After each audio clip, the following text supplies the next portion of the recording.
This video is for an introduction to organic chemistry for IGCSE and also a revision for IBDP. Okay, so hydrocarbons, they are compounds that only have carbon and hydrogens.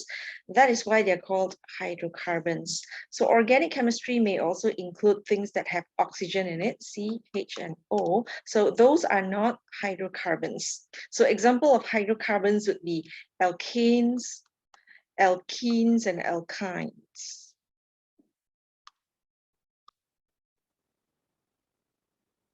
Earlier in the academic year, we would have already covered empirical formula under stoichiometry.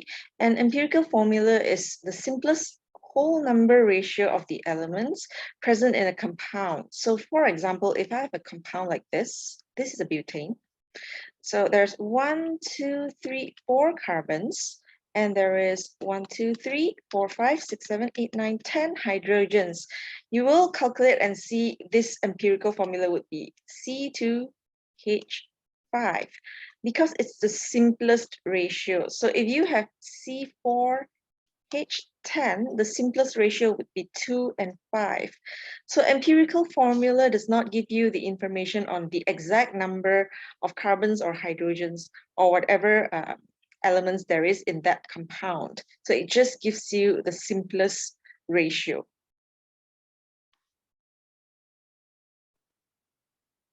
In that same chapter, we also covered how to calculate the molecular formula by using the mass. So for example, if the molecular mass is 58, what is the molecular formula of this C2H5? So 58 is equal to N. So each carbon weighs 12. And each hydrogen weighs 1.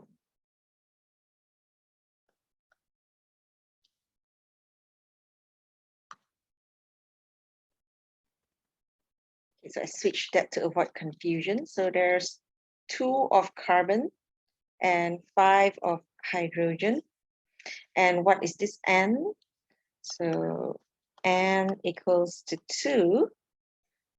Therefore, multiply 2, that's C4, multiply 2, that's H10.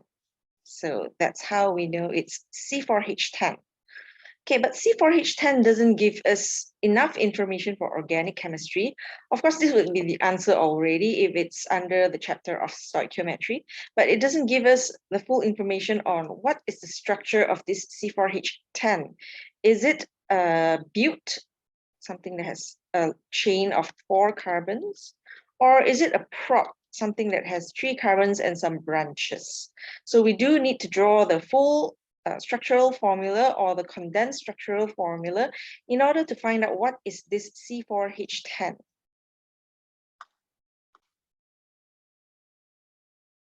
The full structural formula means that we need to show all the bonds, whether it's single or double or triple.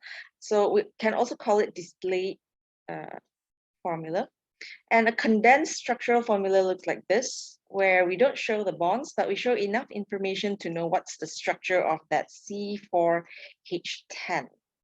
Sometimes we may also use the skeletal formula, which is convenient, but in exams, we don't usually use skeletal formulas for IBDP, and we don't use skeletal at all for IGCSE. So this is only for convenience, only if the exam paper actually says that you need to use the skeletal formula. Otherwise, we never use the skeletal formula. Okay, back to C4H10. So it could mean a butane here, CH3, CH2, CH2, and CH3. Or it could mean a methyl propane. A methyl propane would be a CH3, CH, there's a branch, and CH3. So this is a condensed structural formula. Okay, I'm going to show you how to draw this to a full structural formula or the displayed formula. So butane, So first there's CH3. So CH3. So 3 of the H. CH2. CH2. Another one. CH2. CH2. And the last CH3. CH. So this is a butane. Okay, if it's a methyl propane, let's draw that as well in the displayed formula. CH3, CH, a branch CH3. So I'm going to open this up.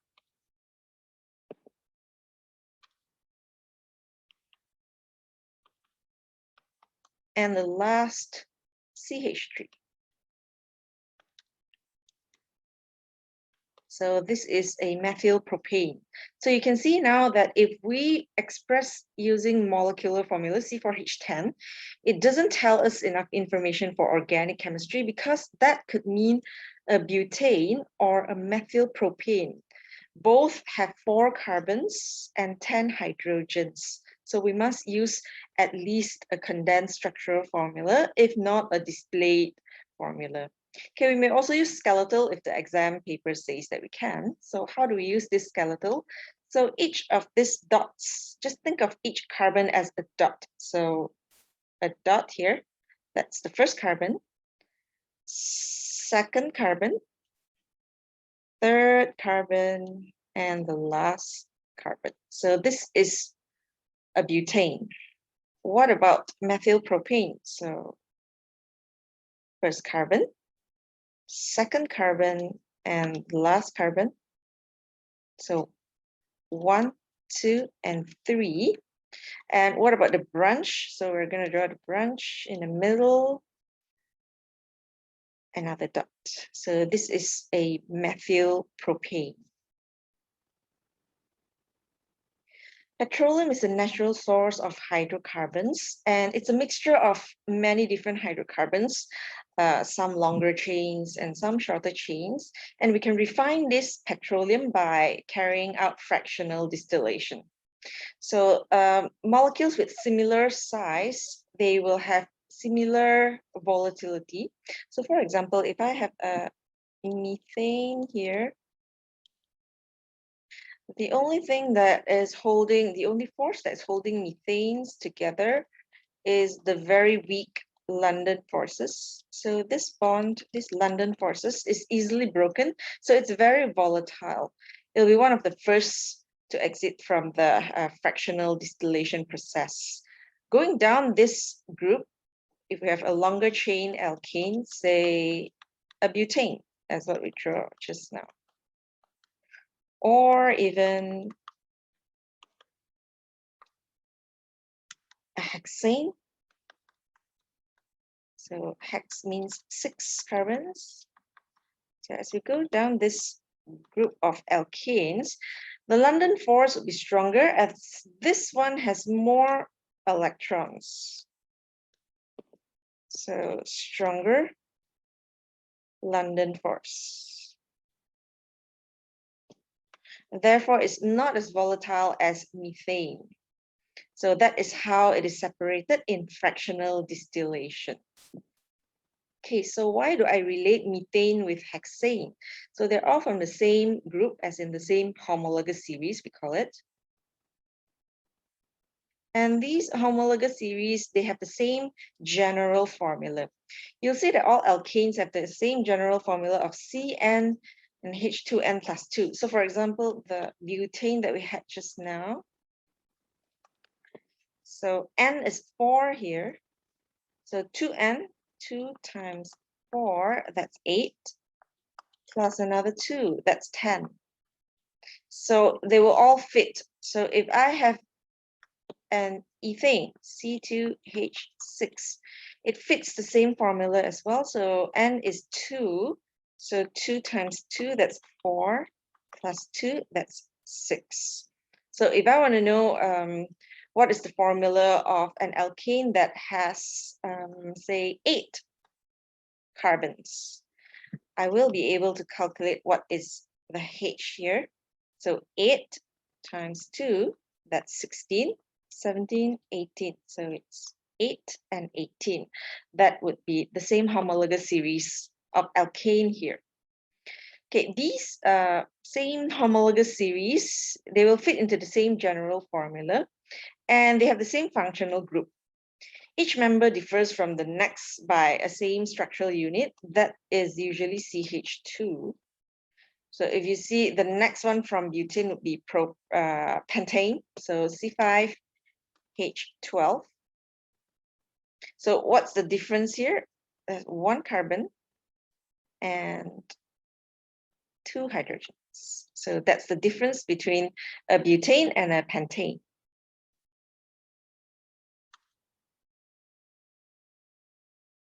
So I mentioned that these compounds in the same homologous series, they have the same functional group. And this functional group is the atom or the group of atoms in that molecule that gives it its special characteristics, its chemical properties. And this is the part of the molecule that will react. So we'll learn about reaction in another video. Let's make a list of the first few compounds in the homologous series of alkanes. So we would have methane, ethane, propane, that's 3, butane, that's 4, that's this one, pentane, that's 5, and hexane. Okay, so same goes for alcohol. We'll use the same front part of the name. So it will be methanol. So we're using this all at the back. Ethanol, propanol, butanol,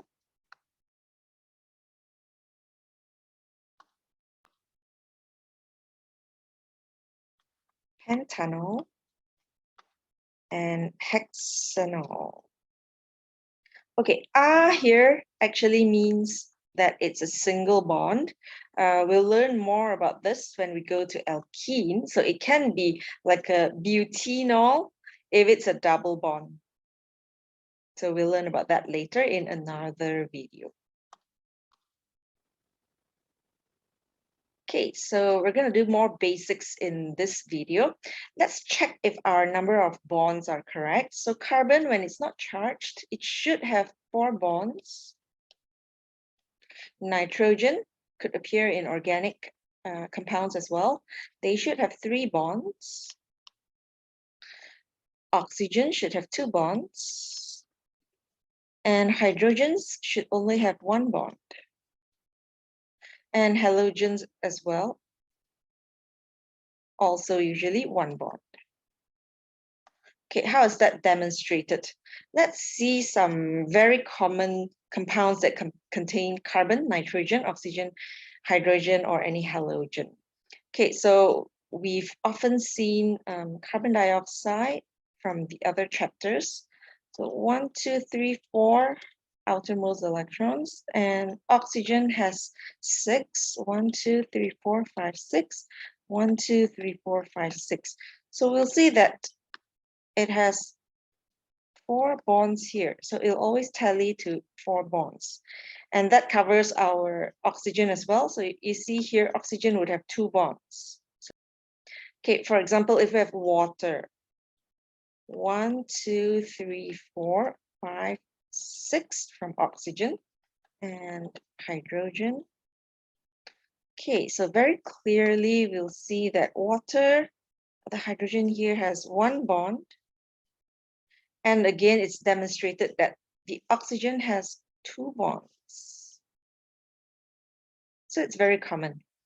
Okay, something that has N, say ammonia, 1, 2, 3, 4, 5, and hydrogen, hydrogen, hydrogen. So it's clearly seen that hydrogens have one bond and nitrogens have 3 bonds. So it works the same way when we're drawing hydrocarbons or other organic compounds which contains nitrogen and oxygen besides hydrocarbons. Let's see that. Let's look at a simple one. This is a hydrocarbon. There's no oxygen or nitrogen here. So CH3, CH3, CH, a CH3 branch, another CH2, 2 of it, and the last one is a CH3. Let's check our carbons. All the hydrogens should have 1 bond each, and the carbons should have 4 bonds. So 1, 2, 3, 4. That's correct. 1, 2, 3, 4. That's correct. 1, 2, 3, 4. That's correct. 1, 2, 3, 4. 1, 2, 3, 4. 1, 2, 3, 4. So all the carbons are correct here. Let's have 2 examples with oxygen here. So CH3, that's not difficult. CH and O and H. So if you were to put O here and H here, where are you going to put the CH3? And this oxygen is wrong because it only has 1 bond here. So we know that this is wrong. So let's erase that. What if I put the H here and the O here for this OH? Okay, now the O is wrong. There's only 1 bond, and the H is wrong as well. There's 2 bonds here. So we've got to switch it around. So it'll have to be O, and O has 2 bonds, 1, 2, and H only has 1 bond, just 1. Okay, now that makes sense. Next is a CH3. So CH3. So back to this. Carbons must have 4 bonds, oxygen must have 2 bonds, and hydrogen must have 1 bond. All the hydrogens here has 1 bond, and carbons have 4 bonds, and oxygen has 2 bonds. So this is correct. Next, this is a carboxylic acid. CH3 is no problem for us. Now, CO2H, how am I going to arrange that? So C, if I were to put O this way and a H this way, now I'm missing 1 O. Okay, so 1, 2, 3, 4. 1, 2, 3, 4. All the carbons are correct, and this O is correct as well. There's 2 bonds, but I'm missing 1 O, so I need to put it somewhere. If I were to put it here, now the carbon's all wrong. 1, 2, 3, 4, 5, 6. It shouldn't have 6 bonds. So I've got to move the O somewhere. And so that the oxygen has 2 bonds, the carbon must have 4 bonds, and hydrogen still have 1 bond. Let's erase that.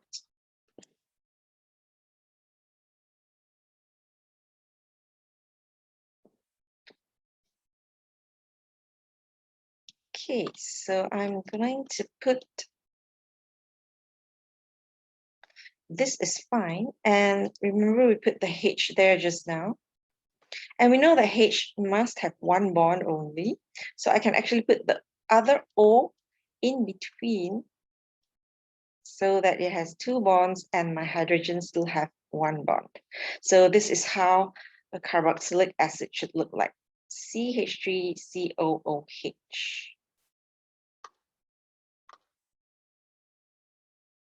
Next, examples with nitrogen. So I have 2 examples here with nitrogen. Okay, CH3 is not a problem. We've done that many times before. CH2 and a C here. How am I going to attach this N? So N must have 3 3 bonds, while carbon should have 4 bonds. So now it has 1 bond, so another 3 to go. So this is already fine because the nitrogen here have 3 bonds and the carbon here has 4 bonds. So this is fine. Next, an amine here, so NH2, CH3, no problem. CH2 is fine. So all these hydrogens and carbons are fine. This carbon have only 1 more bond left, so I'm going to put N here. But we know that N must have 3 bonds. So how am I going to put the H2 here? So you know it's not going to be this way because hydrogens should not have 2 bonds and nitrogen should not only have 2 bonds. Nitrogen should have 3 bonds and hydrogen can only have 1 bond. So I'm going to put the H here so that nitrogen has 3 bonds and hydrogen have only 1 bond each. In this video, we're not going to do naming yet, but when we do, this portion of the video will help you, whereby you need to know whether a structure, is it identical or is it isomers of each other. So we're going to learn how to identify whether they are identical or isomers. And the main thing that we must know here is we must find the longest carbon chain first. So they might not always draw it like this. They can confuse you by drawing it this way. So this is the same. Like 1, 2, 3, 4, 5 carbon. I can draw it this way, 1, 2, 3, 4, 5 carbon. And I can also draw it this way, 1, 2, 3, 4, 5. So they're all the same.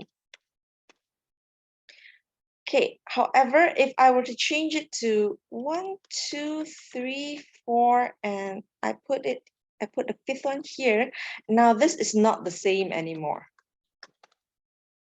So they're not identical. They are probably isomers of each other. Okay, let's see an example. Let's find out if these two are identical or are they isomers of each other. There's 5 carbons here. So there's 12 hydrogens. So it's an alkane. So all of these are an alkane. The longest carbon chain here would be 4 carbons. So if I were to change it to the other direction, it would still be 4 carbons. So it's still 4 carbons. So the longest carbon chain here is 4. Let's look at the other one. So the longest carbon chain here is 4. And are they identical or are they isomers? Let's count. So first carbon, second carbon has a branch out, third carbon, fourth carbon. So if I were to count from here, 1, 2, 3, 4, it looks as if it's different because number 2 is having the branch here, number 3 is having the branch here. But we'll always put the branch at a lower number, so that's not the way to count. So we should count from the other side so that the branch has a smaller number. So 1, 2, 3, and 4 here, meaning the branch is at number 2, same as this one. So these two are actually identical. They are not isomers of each other. Now they can confuse you by drawing it in a different way. So I can also draw it this way. So they look a little different here, as if it has a shape of like this T, but it's actually the same thing. When we look for the longest chain, longest carbon chain, so it's still 4, and still number 2 is having the branch out CH3. So all 3 are identical.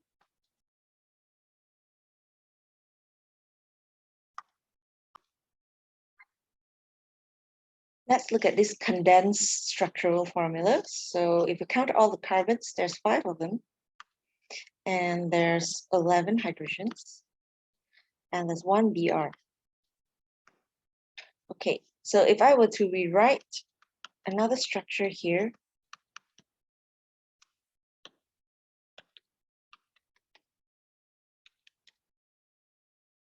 okay, let's see if there's a difference between these two. So 1, 2, 3 is having the Br, 4, 5.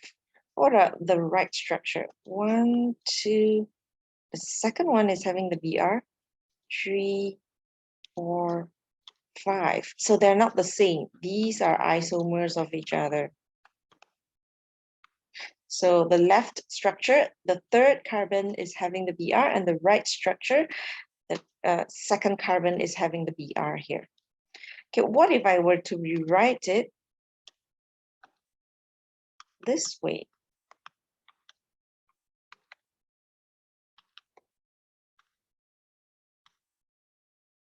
Okay, if I were to rewrite it like this, then it's identical as the right side structure, because I can count starting from the right side to the left side. So 1, 2, 3, 4, 5. So it's still the second carbon that is having the Br. So it means that the top and the bottom structure on the right, they're identical, but those on the right, they are isomers of this one on the left, because the Br is at a different position. It's at number 3, carbon number 3, whereas the one on the right, it's at carbon number 2 for both top and bottom.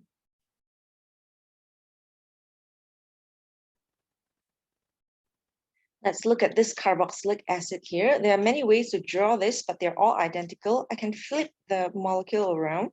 So I can draw it this way. It's still the same thing, because the first carbon, let's say this one, the first carbon has a double bond O.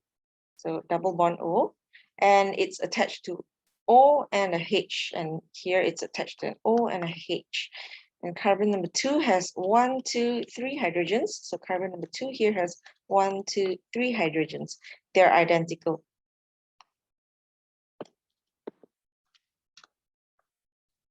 Okay, I can also draw it this way.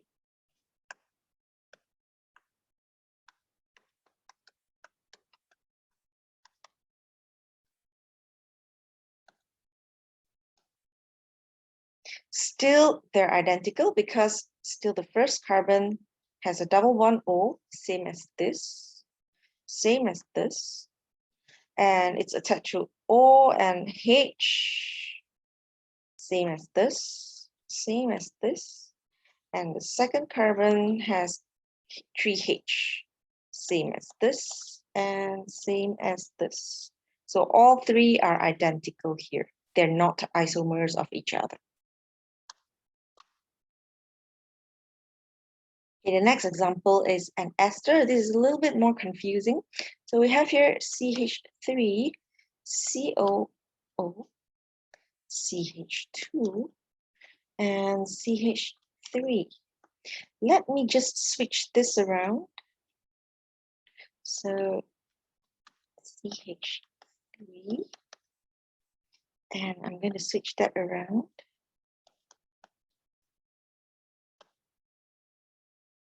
CH2, CH3.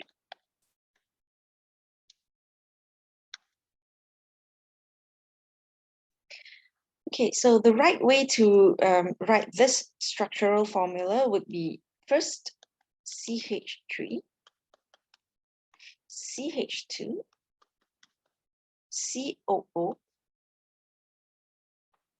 and CH3. So they're actually not the same, they're isomers.